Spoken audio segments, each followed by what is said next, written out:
bonjour Internet. Premièrement, je salue notre cher ami Broadcasting 007 à l'agent 007 pour les définitions données notamment sur l'État laïque et l'État islamique. Aussi, je tiens à remercier notre ami Bundes42 pour les dernières vidéos et enfin le gentil lacrymogène.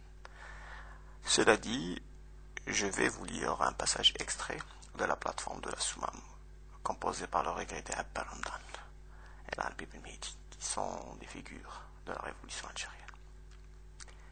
C'est enfin la lutte pour la renaissance d'un État algérien, sous la forme d'une république démocratique et sociale, et non la restauration d'une monarchie ou d'une théocratie révolue.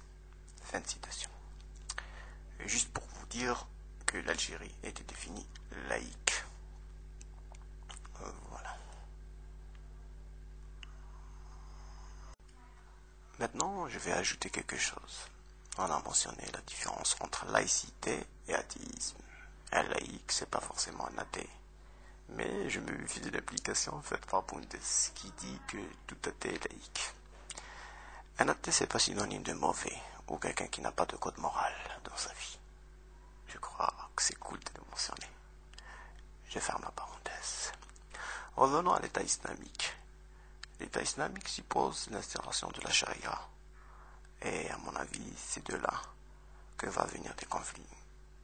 Par exemple, vous imaginez un jeune Algérien qui a 16 ans, 17 ans, qui a par exemple volé un portable.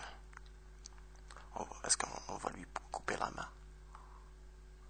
Est-ce que la société algérienne va accepter ça?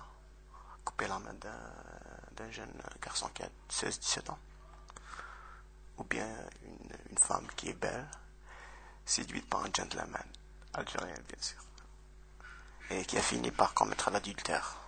Est-ce qu'on va la lapider? Et le dernier exemple qui va certainement sourire certaines personnes, Kabyle spécialement, la charia interdit le vin.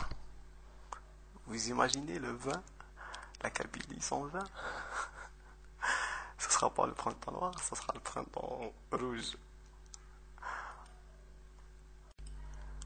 Donc, à mon avis, l'État islamique est incompatible avec la société algérienne.